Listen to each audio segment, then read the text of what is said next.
He never fit the mold, never wore the right clothes, never sang the right songs, never smiled the right smile for the cameras.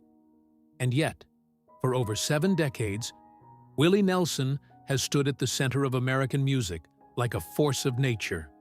Unmovable, uncompromising, unforgettable. With a voice that sounds like red dirt roads and Sunday morning regret, he turned heartbreak into hymns, failure into anthems, and outlawed living into a philosophy that millions adopted as their own. On more than 200 albums, over 10,000 live performances, a Nobel-worthy catalog that stretches from the cotton fields of Abbott, Texas, to the stages of Carnegie Hall. But behind the braided hair, the battered guitar he calls Trigger, and the eyes that have seen enough sorrow to fill a river, lies a story the highlight reels have never fully told. A story of a boy abandoned by everyone except music. Of a man who lost everything, not once, but repeatedly, and kept returning to the stage with nothing but honesty and accord. Of tragedies so heavy they would have silenced lesser men forever. Of a government that tried to bankrupt him, and a fate that tried to break him, and a life that somehow, stubbornly, refused to end quietly. Willie Nelson did not become a legend because the world embraced him. He became a legend because it didn't. And he sang anyway. This is the story they never told between the songs. Abbott, Texas, in 1933 was not a place that promised much. A dot on the map so small it barely earned a name. A flat stretch of central Texas farmland where the wind carried dust and the silence between neighbors could last for days. It was here, on April 29th, that Willie Hugh Nelson entered the world. Not into comfort, but into the kind of poverty that leaves marks a man carries long after the hunger is gone. His parents, Ira Nelson and Myrle Marie, were barely more than children themselves. Ira was 20. Myrle was 16.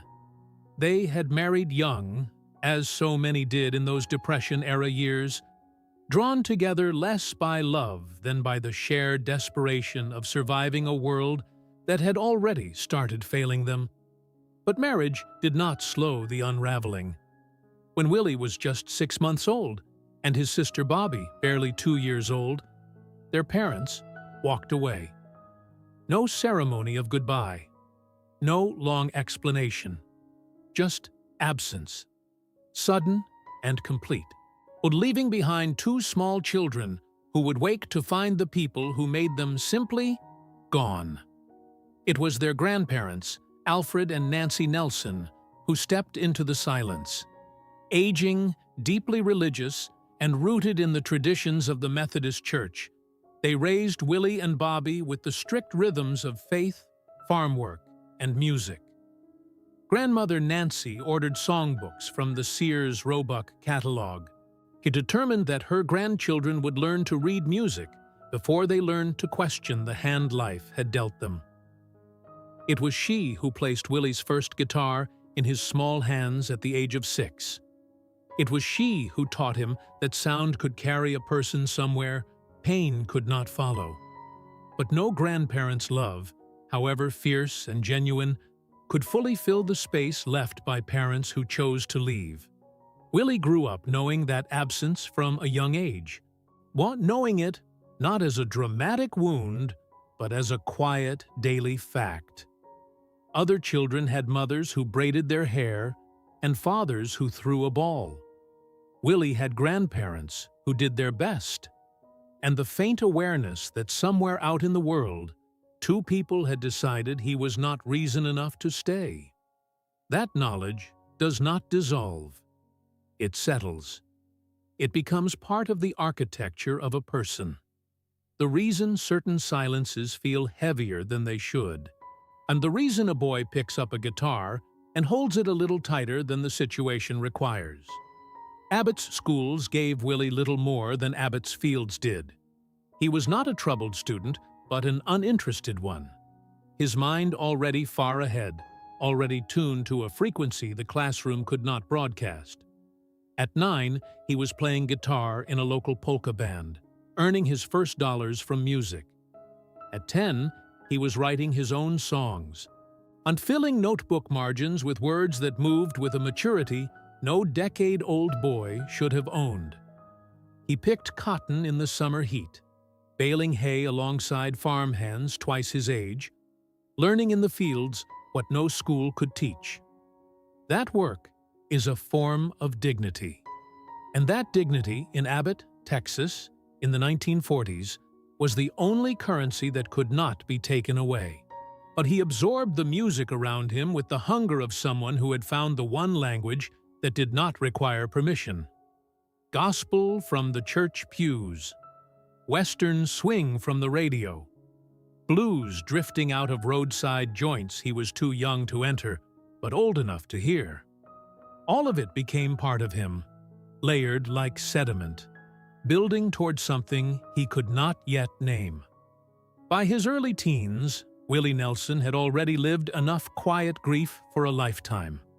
Abandoned, poor, raised by the elderly and the earnest, he had found in music not just a hobby, but a survival strategy. A way to be seen without demanding to be seen. A way to speak without asking for the floor. The boy from Abbott had no map and no promise. He had a guitar, a notebook full of words, and the stubborn conviction, unearned by any evidence life had yet provided, that the songs inside him were worth hearing. That conviction would be tested in ways he could not yet imagine. Willie Nelson left Abbott the way most young men leave small towns, with more ambition than plan, more hunger than direction, and the vague but unshakable belief that somewhere beyond the county line, the world was waiting for exactly what he had to offer. It was not. Not yet. And the years that followed would test his conviction with a cruelty that bordered on systematic. He graduated from Abbott High School in 1950, and the path forward fractured almost immediately. He enlisted in the United States Air Force, hoping that structure might give shape to a life that felt formless. But his back, damaged early and uncooperative, earned him an honorable discharge before the military could make anything of him. One door, barely opened, already closed. Back in Texas, Willie drifted through a succession of jobs that told the story of a man the world had not yet found a place for. He sold Bibles door to door across small Texas towns, carrying faith into living rooms that mostly turned him away.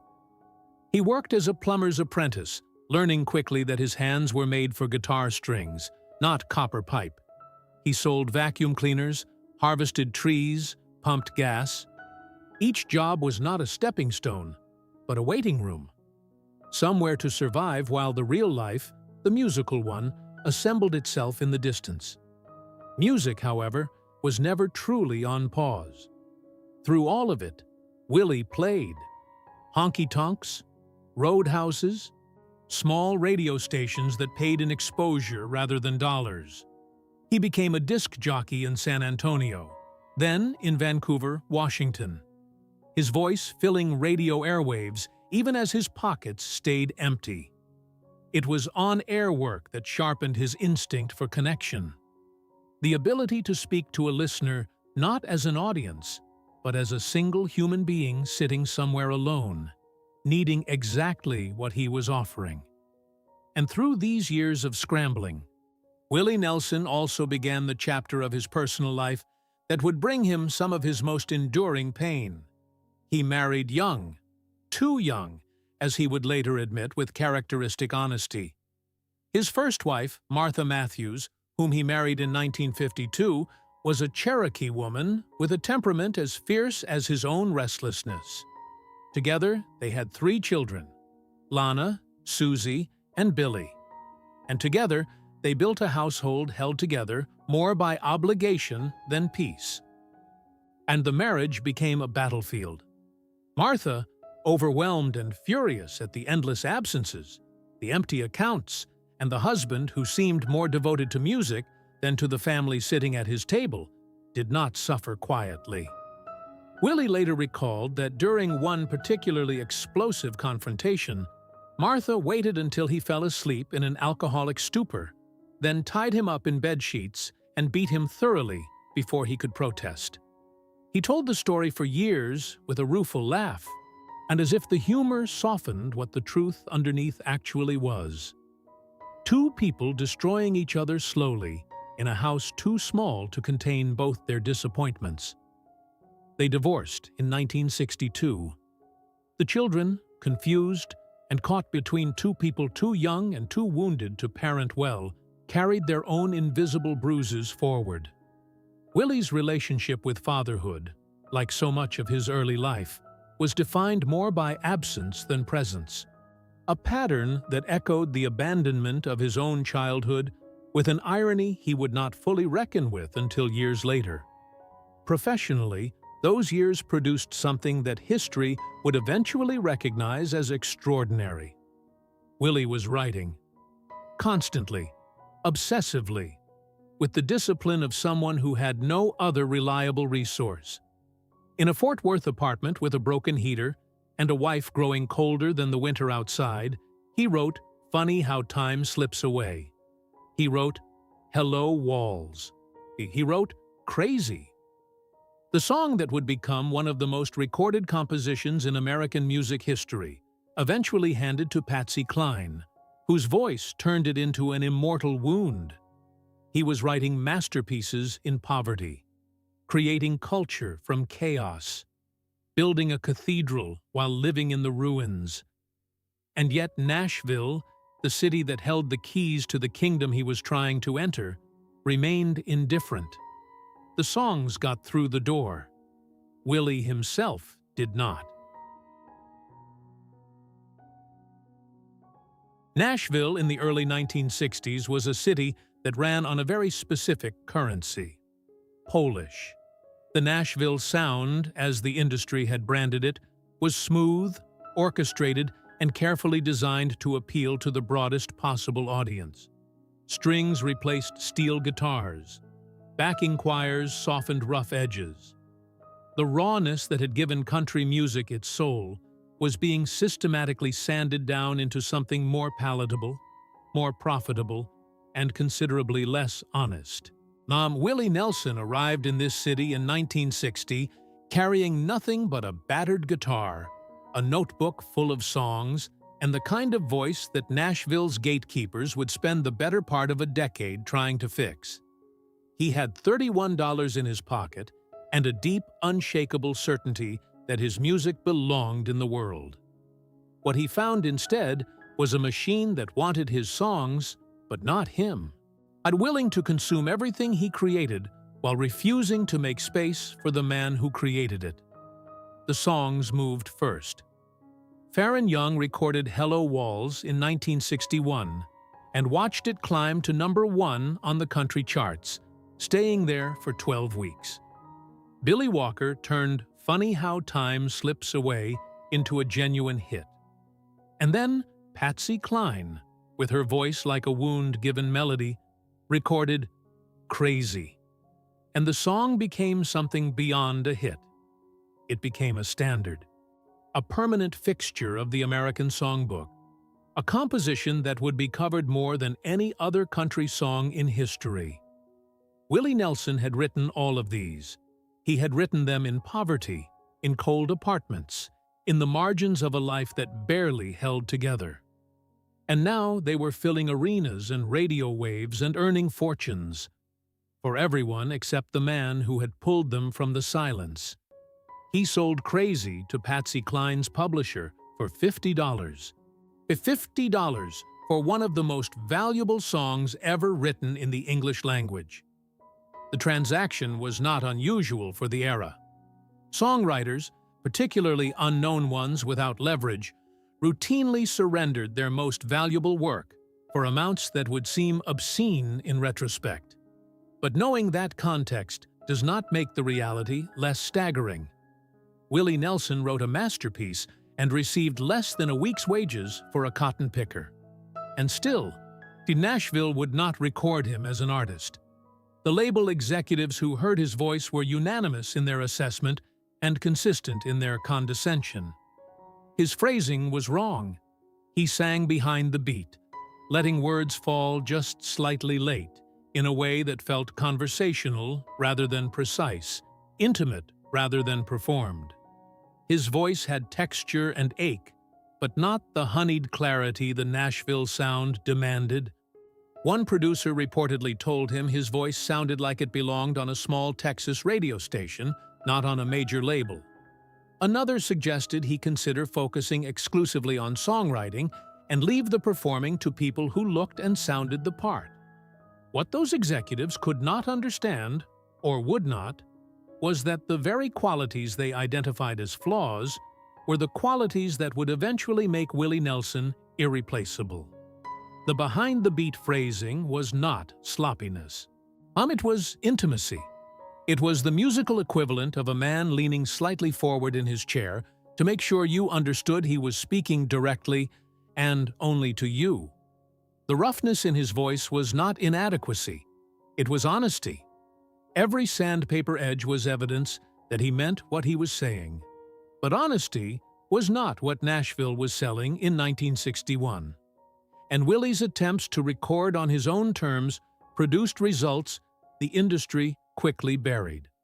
His early recordings for Bel Air Records and Liberty went largely unnoticed, lost in a market that had already decided what country music was supposed to sound like, and had no patience for a musician who seemed constitutionally incapable of sounding like anything other than himself. He drank through some of those years, not with the theatrical excess of legend, but with the quiet, functional persistence of a man managing the slow grind of being right and unprovable. And the honky-tonks remained his real stage. Small rooms full of working people who recognized in his voice something Nashville's polished productions could never manufacture: authenticity, the sound of someone who had actually lived the words he was singing. He was not bitter in those years, at least not outwardly.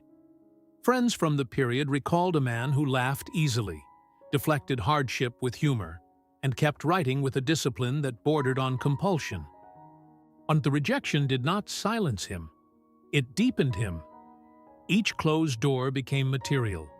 Each condescending producer became proof that the world he was trying to enter was not the world he was meant to build.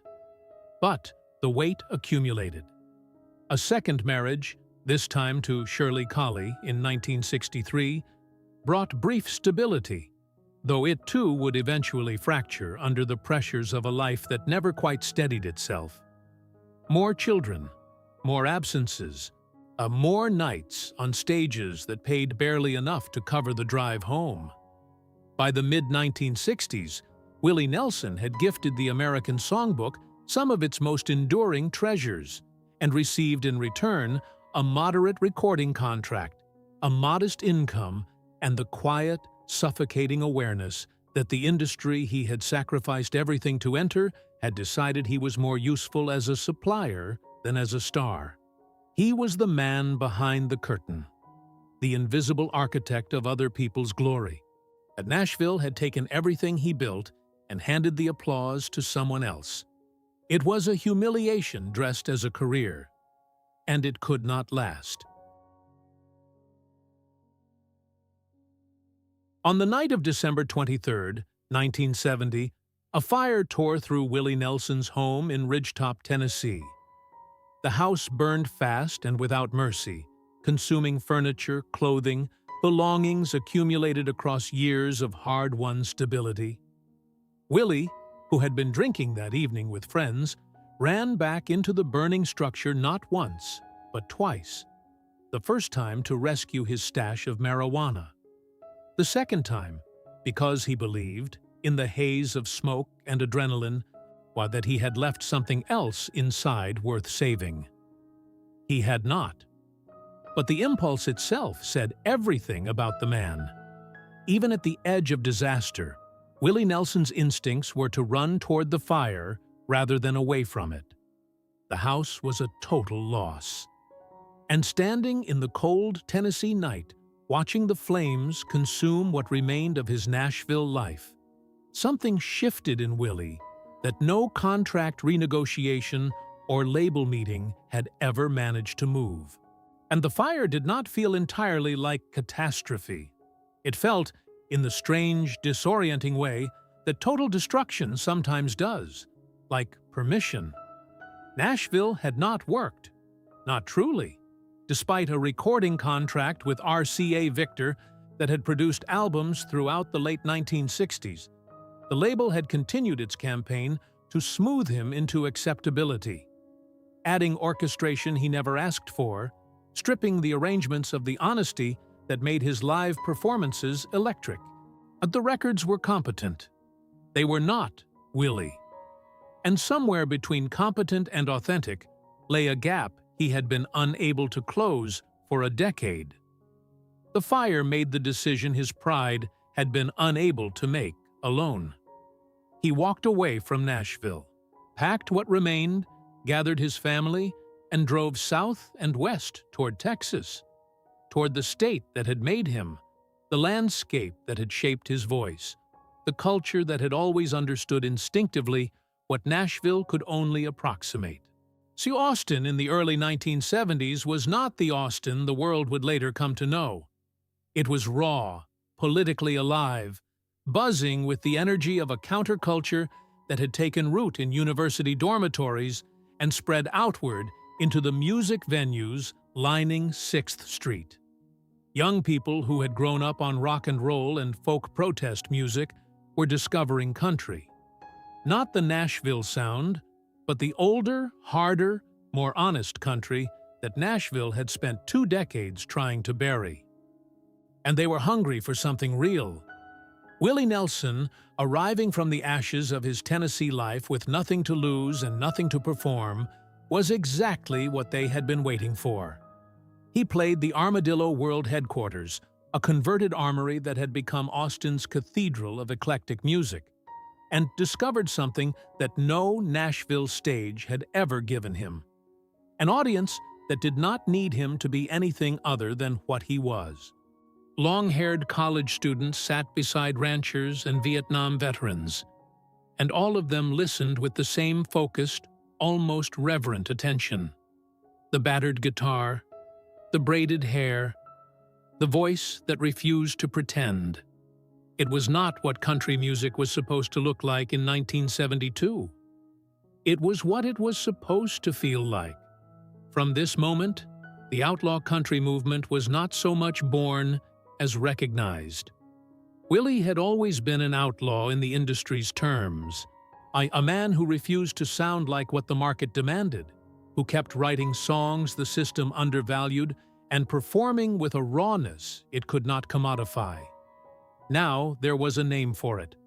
And there were others: Waylon Jennings, Chris Christopherson, Billy Joe Shaver. Musicians who had found Nashville's golden cage comfortable enough to survive in, but impossible to create inside. In 1973, Willie signed with Atlantic Records, becoming one of the first country artists to record for a major rock label. The symbolism was unmistakable.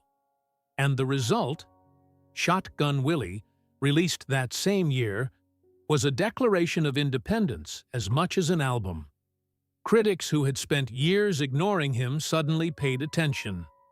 The record had swagger and looseness and a kind of joyful defiance that was entirely absent from anything RCA had ever let him produce. It was followed in 1974 by Phases and Stages, and a concept album about divorce told from both sides, raw, structurally ambitious, and completely indifferent to radio formats. But it was 1975 that changed everything irrevocably. Red-Headed Stranger, a spare, haunting concept album about a preacher fleeing grief across the American West, arrived at a moment when the music industry had convinced itself that country albums needed to be dense, produced, and expensive. Willie made it in 3 days for less than $20,000. Columbia Records, which had inherited his contract, hated it. They called it too sparse, too quiet, too uncommercial. They released it anyway, lacking the leverage to stop him. It sold over 2 million copies. The single Blue Eyes Crying in the Rain, stripped to almost nothing, voice, guitar, and silence, became his first #1 hit. A song about loss, recorded with such simplicity that the grief inside it had nowhere to hide. Audiences heard it and felt seen in their own quiet devastations. It was the most honest thing on the radio, and the radio could not play it enough. Then came Wanted, The Outlaws in 1976, a compilation featuring Willie, Waylon Jennings, Jesse Coulter, and Tom Paul Glasser that became the first country album in history to be certified platinum. The movement had its monument. The Outlaws had their proof, and Willie Nelson, the boy from Abbott who had been told for 15 years that his voice was wrong and his style unmarketable, had become the figure the entire industry would spend the next decade trying to imitate. What the fire in Tennessee had started, Austin had completed. The destruction of his old life had cleared the ground for something no Nashville boardroom could have designed. Because it was built not on strategy, but on the radical, almost reckless decision to simply be exactly what he was and trust that the world would eventually find its way to him. It did. And once it arrived, it never fully left. Fame, as Willie Nelson had learned across decades of chasing it, was never a guarantee of security. It was a spotlight, not a foundation. And in November of 1990, the Internal Revenue Service reminded him of that distinction with a brutality that made his years of Nashville rejection feel almost gentle by comparison. The bill arrived like a verdict. The IRS claimed Willie Nelson owed $16.7 million in back taxes. A sum so staggering, it briefly defied comprehension, even for a man whose career had generated millions across the preceding decade. The debt had accumulated through a combination of factors that were partly circumstantial and partly the consequence of trusting the wrong people at the wrong time. His accountants and financial advisors had steered him into a series of tax shelters throughout the 1980s. Investment strategies that were aggressive, legally questionable, and ultimately disastrous when the IRS moved to dismantle them. Willie, who had spent his life focused on music rather than money, had signed documents he did not fully understand and trusted men whose interests were not aligned with his own. It was not the first time in his life that trust had cost him everything, but it was the most expensive. The IRS did not negotiate gently. In the absence of liquid assets sufficient to cover the debt, our agents moved to seize everything that could be sold. Willie's recording equipment, his ranch in Pedernales, Texas, the property he had built into a compound that housed his recording studio, his golf course, his closest friends and collaborators, his other properties across multiple states. Possessions accumulated across 30 years of work were cataloged, appraised, and designated for auction with the cold efficiency of an institution that recognized no sentimental value in anything it touched. The seizure was public and merciless. Tabloids that had celebrated his rise now documented the dismantling with equal enthusiasm. The image of Willie Nelson's belongings, his ranch equipment, his personal items, the artifacts of a life built from nothing, being inventoried by government agents, was a portrait of vulnerability that no amount of fame could soften. And he was 60 years old. He had survived abandonment, poverty, a decade of rejection, the collapse of his first major business ventures, multiple failed marriages, and 2 careers' worth of professional humiliation. And now, the government of the United States was selling his furniture. Friends rallied. Waylon Jennings, Chris Christopherson, and others from the Outlaw fraternity made quiet calls and offered quiet support. Fans, hearing what was happening, showed up at auction sites and purchased Willie's belongings, then returned them to him. It was an act of collective loyalty so unexpected and so genuinely moving that Willie would cite it years later as one of the moments that most clearly revealed to him what his music had actually built. Not an empire, a community. People who felt they owed him something because his songs had been present during the moments of their lives that mattered most. But sentiment could not retire $16.7 million in debt. And Willie knew it. What he had, the one asset the IRS could not physically seize, was his ability to make music. And so he did what he had always done when the world tried to silence him. He picked up the guitar and went to work. The solution was characteristically Willie. Direct, unadorned, and slightly absurd in its simplicity. He recorded a double album, Who'll Buy My Memories, also known as the IRS tapes, in 1991, consisting of nothing but his voice and his guitar.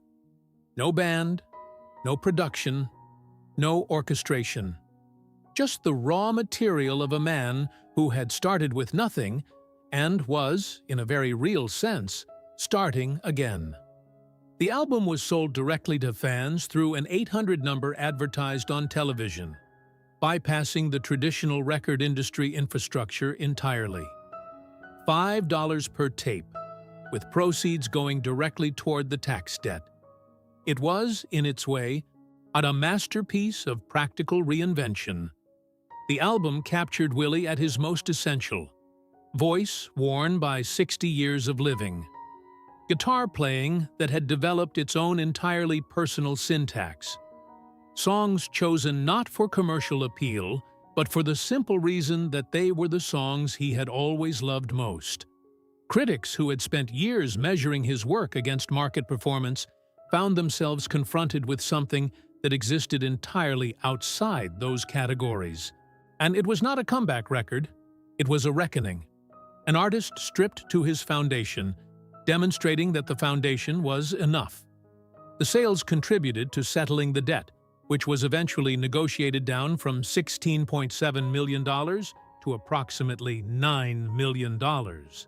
Still a sum that required years of relentless touring to fully retire. Willie went back on the road with a ferocity that men half his age would have found exhausting.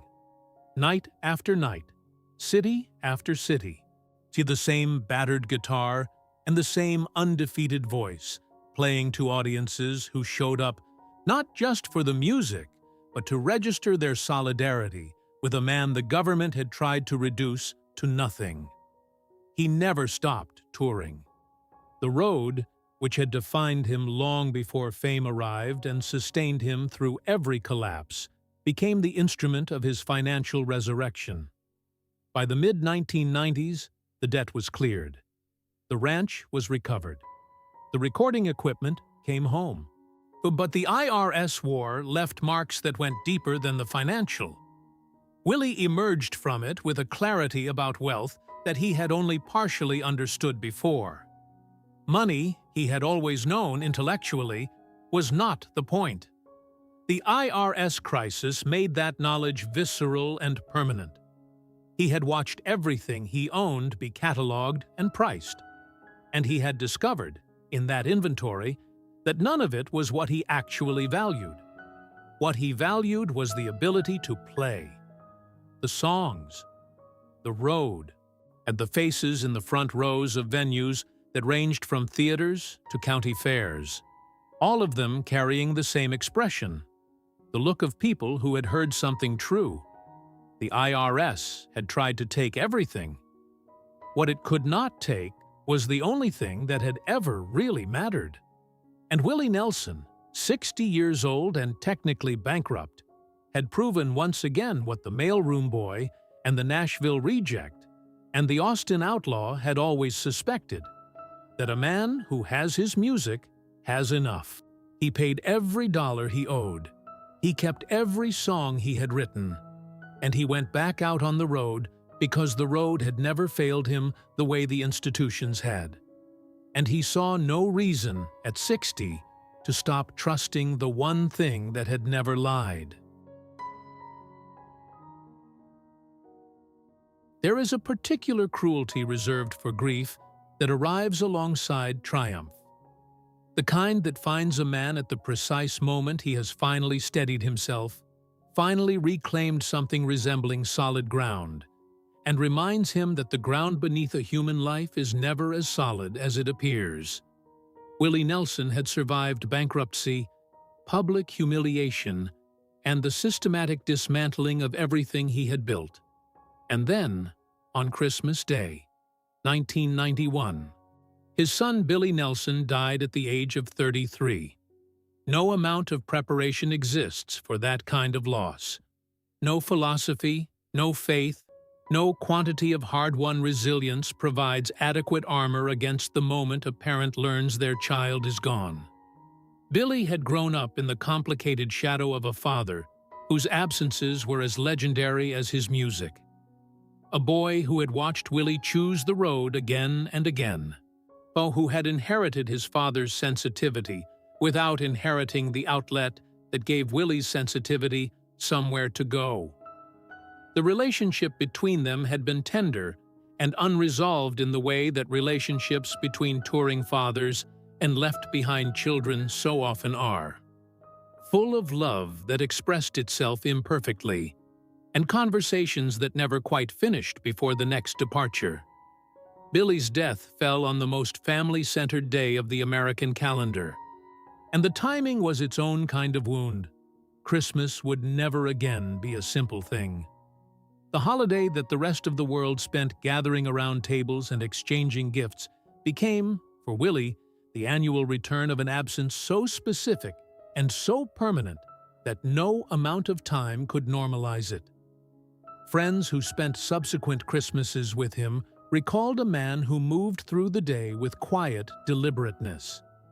Present, warm, attentive to the children and grandchildren around him, but carrying somewhere behind his eyes a weight that the laughter in the room could not fully reach. He did not speak about Billy's death in public with any frequency. It was one of the few territories where Willie's characteristic openness gave way to something more guarded, more private, more fiercely protected from the machinery of public consumption. What he carried quietly. And those closest to him understood that certain doors were not for opening. And the loss of Billy arrived in the same year as the IRS reckoning. 1991, the year that demanded more from Willie Nelson than any single year should reasonably ask of one man.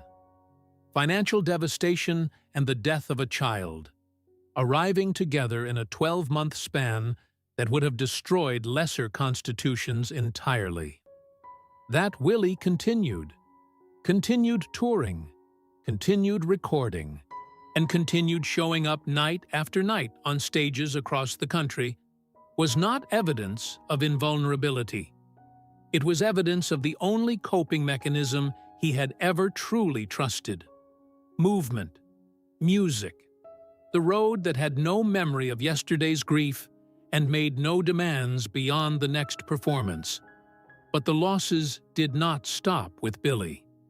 The decades that followed brought a steady accumulation of absences that reshaped the landscape of Willie's world with quiet, relentless permanence. Waylon Jennings died in February 2002 at the age of 64. The friendship between Willie and Waylon had been one of the defining partnerships of American music. Two outlaws who had found in each other the rare comfort of being completely understood.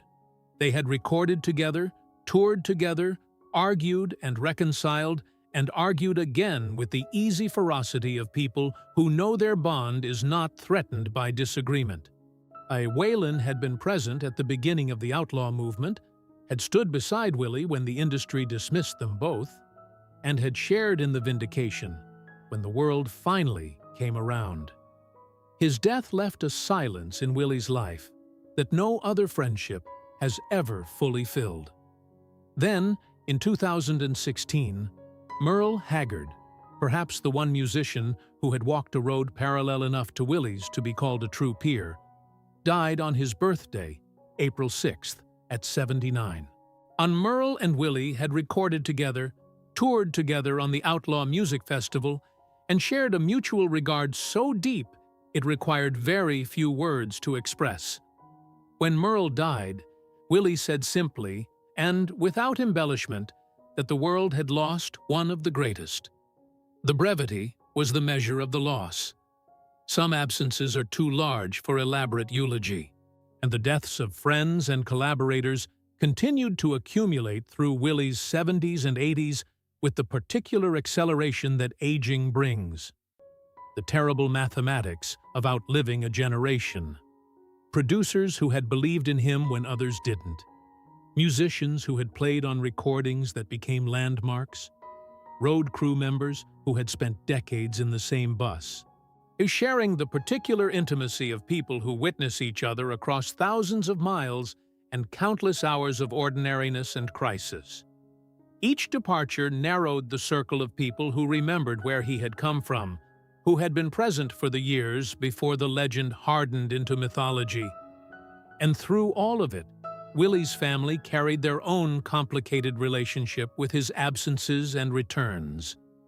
His children, spread across marriages and decades, raised by mothers who managed the day-to-day while their father managed the eternal, had negotiated their own versions of what it meant to be Willie Nelson's son or daughter.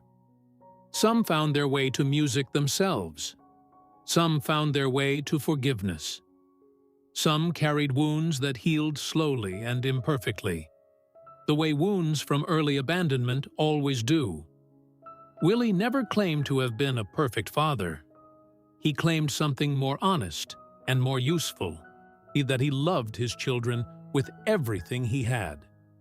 And that everything he had was sometimes insufficient, sometimes absent, sometimes expressed in ways that looked more like music than like presence. It was not an excuse. It was an accounting. The same unflinching inventory he had always brought to his songs turned now on the parts of his life that his songs had cost. But what distinguished Willie Nelson's relationship with grief from many men of his generation and his stature was the refusal to bury it in performance. He did not manufacture the appearance of invulnerability. He showed up, on stages, in interviews, in the quiet company of people he trusted. As someone who was carrying something heavy and had decided that carrying it honestly was preferable to pretending it wasn't there. And the losses shaped his music in ways that are audible to anyone paying close attention. The voice that had always carried texture accumulated new layers, not of technique, but of testimony. Every song about time and memory and the people who are no longer in the room became, in Willie's later performances, something more than a composition. It became a conversation with absence, a way of keeping the gone ones present, a way of insisting, against all evidence, and that love does not end when the person who inspired it disappears. He kept singing, he kept touring, he kept writing, not because the pain was gone, but because the music was the only language he had ever found that was large enough to hold it.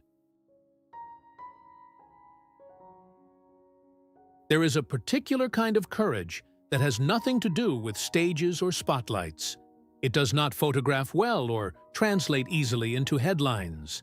It is the courage of a man who wakes each morning knowing that his body is failing him and chooses, with full awareness of that fact, to get up anyway, to play anyway, to show up anyway.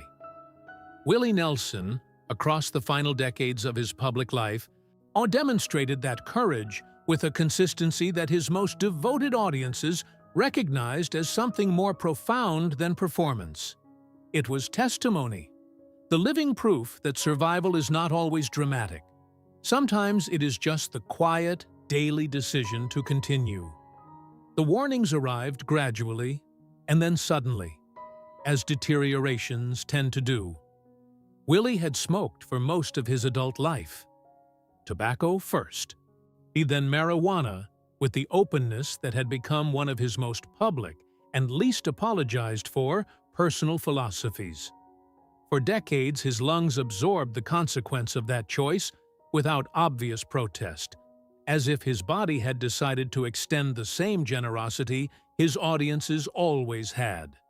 But by the early 2000s, the protest began. Breathing difficulties that had been occasional became frequent. Performances that once seemed effortless required management. And the voice that had survived 60 years of roadhouses and recording studios was now being rationed by lungs that could no longer sustain the demands his ambition placed on them. He was diagnosed with emphysema, a condition that does not announce itself with the dramatic urgency of a single crisis, but rather with the slow, unrelenting compression of capacity. Each year slightly less air than the year before. Each performance requiring slightly more preparation, though slightly more deliberate conservation of the breath that music demands in abundance. For a singer whose entire communicative power lived in the space between words, in the pauses, the slides, the conversational intimacy of a voice that seemed to be speaking rather than performing, the gradual diminishment of breath was not just a medical inconvenience. It was an assault on the instrument that had defined him for 7 decades. In 2019, the situation became acute enough that Willie was forced to cancel tour dates. An event so rare in the context of his career that it registered as genuinely alarming to those who had followed him across the decades. He had played through divorces and financial ruin and the deaths of his closest friends. He had played with a broken heart and a recovering spine and the weight of grief that most men would have used as sufficient justification to stay home. The cancellations confirmed what the people closest to him already knew, that his body had reached a threshold that even his will could not negotiate past without cost. He spoke about it with characteristic directness and without self-pity. Asked about his health in a 2019 interview, he said simply that he had abused his lungs pretty good over the years, and that they were now letting him know about it. The admission carried no drama, no performance of either bravado or vulnerability. It was the same voice he had always used for the hardest truths. Level, unhurried, almost conversational. As if the weight of what he was saying was best carried lightly. The physical challenges extended beyond his lungs. Age had accumulated its full accounting across a body that had spent 70-plus years in buses and on stages, and in the particular physical punishment of a life lived largely in motion. On his hands, the hands that had played Trigger for over 50 years, wearing a hole through the guitar's body that became as iconic as the instrument itself, carried the stiffness of decades. Arthritis moved through his fingers with the same quiet persistence that emphysema moved through his chest. Each condition, a different chapter of the same story about the cost of a life fully used. Trigger itself had become a kind of medical record. The guitar Willie had purchased in 1969 for $750, after a drunk dancer stepped on and destroyed his previous instrument, was by now held together by determination and the accumulated repairs of half a century. The hole worn through its top by decades of Willie's distinctive right-hand style had grown so large that luthiers shook their heads at it, insisting the instrument should, by any structural logic, have stopped functioning years ago. Yet Willie played it anyway. The guitar that should have been retired kept playing because its owner kept playing. And the parallel between them was not lost on anyone paying attention. The marijuana that had contributed to his pulmonary decline also remained, paradoxically, one of his most public identities. Willie had never apologized for his cannabis use, had advocated loudly and persistently for legalization across decades when that advocacy carried genuine professional and legal risk. And had watched with the quiet satisfaction of a man proven right as the country slowly, state by state, arrived at the position he had held since the 1970s. He co-founded Willie's Reserve, a cannabis brand, in 2015, a business venture that managed simultaneously to be entirely on-brand and entirely practical. He had always been the outlaw. Now the law was coming to him. But the health crises forced modifications that he accepted with the pragmatism of a man who had learned across 9 decades of living that the alternative to adaptation is simply stopping. And stopping was not something Willie Nelson was prepared to do. He reduced his smoking. He worked with doctors and managers to structure touring schedules that allowed for recovery between performances. He slept more. He rested when his body demanded it, which it now demanded with increasing frequency and insistence. The stage adaptations were subtle, but visible to those who knew what to look for. Sets shortened slightly. The physical movement that had never been a major component of his performance style was further reduced. But the voice that had bent notes around corners and told entire human lifetimes in 3-minute songs, held. Damaged, yes. Weathered beyond denial. But recognizable. Unmistakably, irreplaceably his. And the breath that powered it was rationed now, but the intention behind each phrase remained as specific and as present as it had ever been. Perhaps the most revealing dimension of Willie Nelson's confrontation with his own physical decline was the way it altered his relationship with time. Not time as measured in tour dates and album cycles, but time as the irreplaceable medium in which human beings exist and connect and lose one another. The man who had spent decades moving at the speed of the road began to speak about slowness with something approaching reverence, about the value of a morning without agenda, about his grandchildren's voices, about the particular quality of Texas light at dusk when seen from a porch rather than through a tour bus window. He had always written about time, about how it slips away, about the morning that is already afternoon, about the friends who will not be there when the song ends. But those had been artistic observations, crafted from a distance. Now they were immediate, personal. The songs he had written as a young man about loss and memory and the brevity of everything had become, in his 80s, documentary rather than imaginative. He was no longer writing about what time does to people. He was reporting from inside it. And still, he played. At festivals and theaters and county fairs, surrounded by band members decades younger, carrying a guitar that should have surrendered before the century turned, singing songs he had written in poverty and desperation, and grief and joy, and the full, complicated range of a life that had refused to be ordinary at any point along its length. The Outlaw King was aging. The Outlaw King was struggling. The Outlaw King showed up anyway. Because the road had asked nothing of him except his presence and his honesty. And those were the two things he had always been most willing to give. There is a version of Willie Nelson that the world constructed and has been reluctant to release. The outlaw, the rebel, the man with the braids and the guitar, and the perpetual cloud of smoke and defiance. It is not an inaccurate portrait, but it is an incomplete one. And in the final chapter of a life that has outlasted every category applied to it, what has emerged most clearly is not the legend but the man. Quieter than the legend, more tender, more deliberate, and considerably more at peace with himself than the mythology ever suggested he needed to be. Annie D'Angelo arrived in Willie's life in the late 1980s, during the years when the IRS was assembling its case and his personal world was moving toward the crisis that would strip it bare.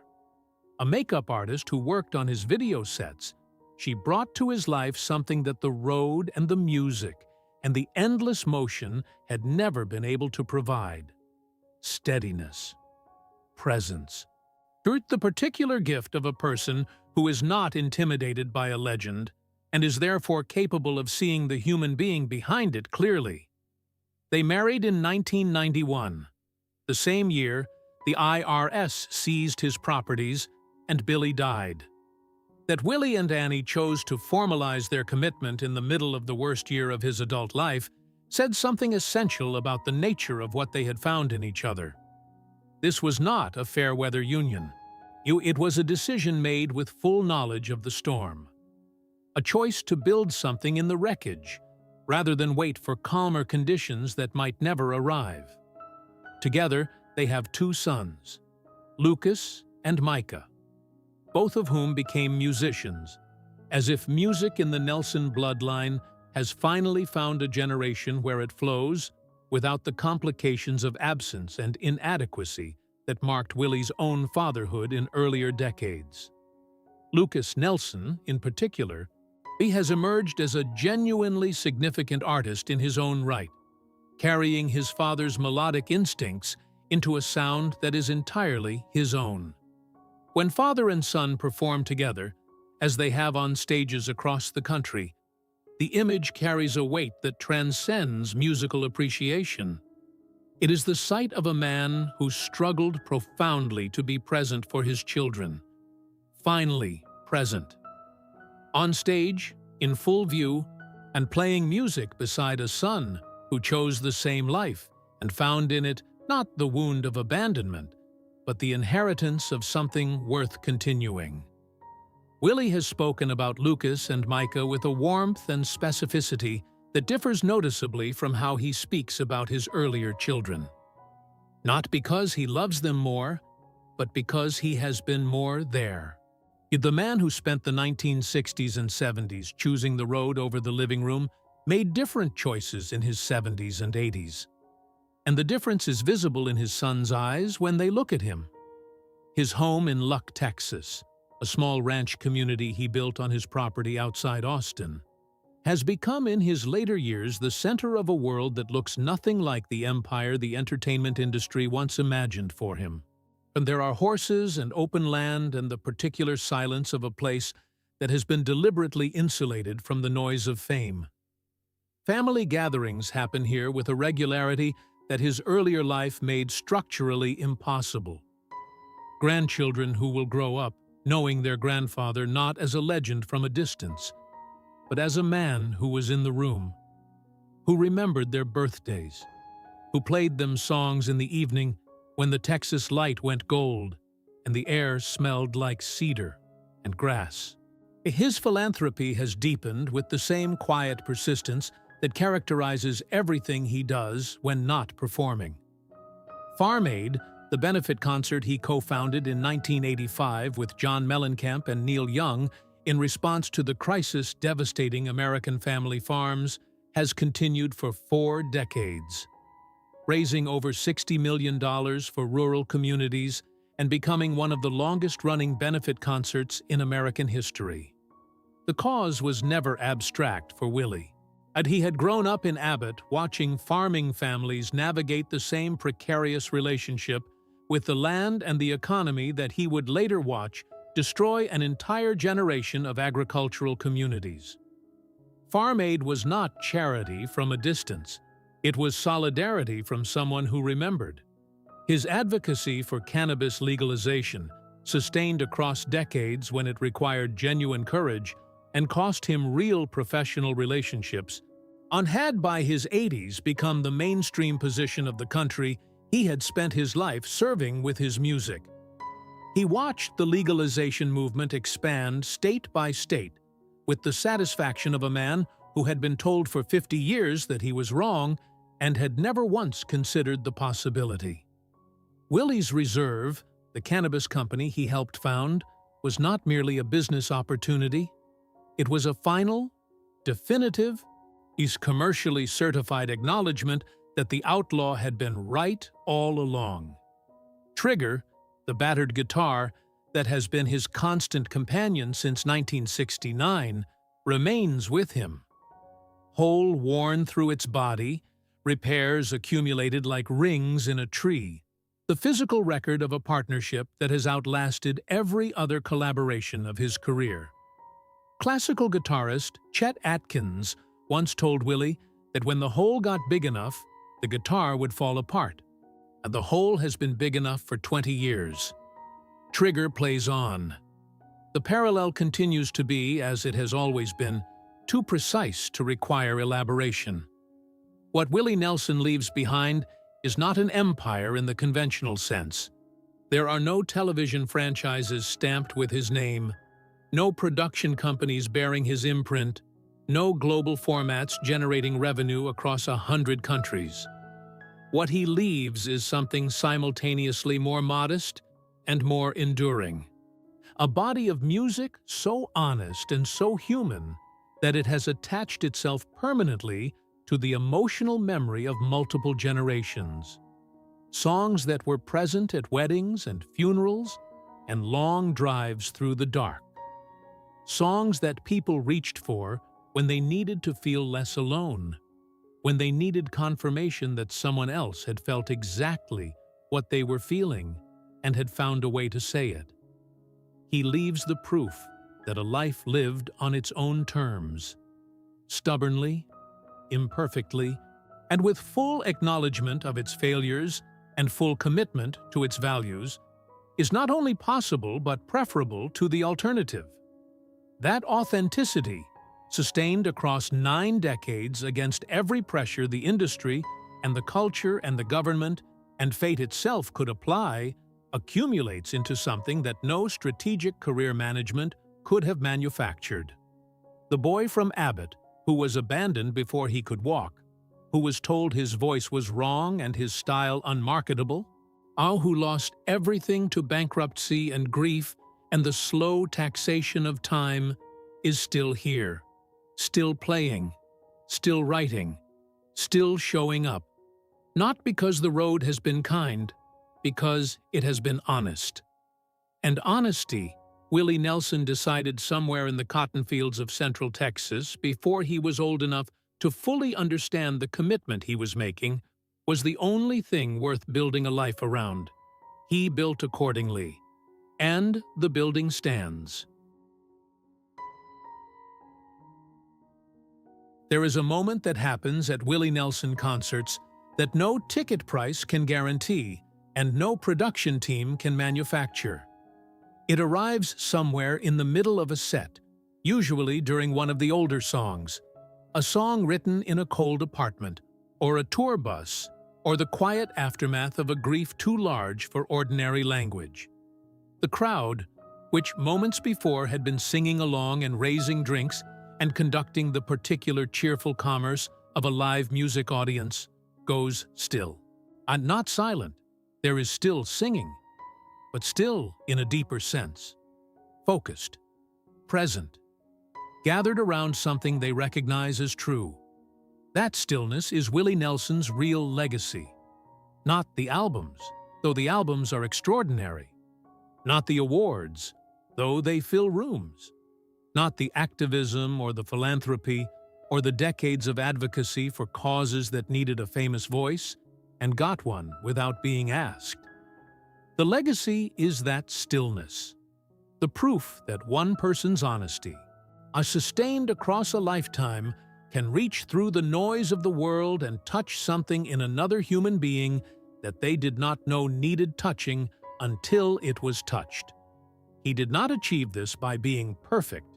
He achieved it by being relentlessly, sometimes inconveniently, occasionally self-destructively real. He was an absent father who became a present one.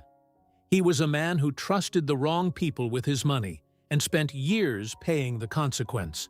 When he was unfaithful in marriages and faithful to a guitar, he made choices that hurt people he loved and owned those choices with the same directness he brought to his music. He was, in other words, human, extravagantly, undeniably, irreducibly human. In an industry that rewards the careful management of exactly that quality.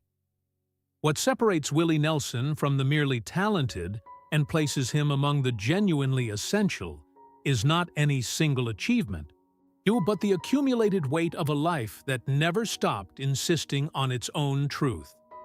From the boy in Abbott who held a guitar like it was the only thing he owned that could not be taken, to the man in his 90s who still takes the stage with Trigger and plays until the last note finds its place in the air. The through line is unbroken. The commitment is intact. He outlasted Nashville's rejection and the IRS's seizure and the slow erosion of his body's willingness to cooperate. He outlasted the friends and collaborators and beloved people whose absences reshaped his world in ways that never fully healed. He outlasted every prediction, every dismissal, every moment when the evidence suggested that the songs inside him were not worth hearing. They were worth hearing. They are still worth hearing. And the voice that carries them, worn now, rationed carefully, all offered with the deliberateness of someone who understands that each performance is a gift the body is not obligated to keep providing, remains unmistakably itself. The most honest voice in American music, still telling the truth, still finding in that truth the connection that makes a room full of strangers briefly feel like family. Willie Nelson is not a monument. Monuments are finished. He is something rarer, a living argument for the proposition that a life built on authenticity, endured with resilience and shared without reservation, is worth more than any empire, any fortune, any applause that fame can manufacture. The road goes on. The guitar plays on. The songs find their way to people who need them in the dark, in the ordinary hours, in the moments between loss and recovery, when a human voice saying something true is the only medicine that works. That is what he gave. That is what remains. And somewhere tonight, on a stage in a town you may never visit, in front of people whose names you will never know, an old man with braided hair and a battered guitar is proving once again that the most powerful thing a person can offer the world is simply, completely, undefendably themselves. The last song is still playing.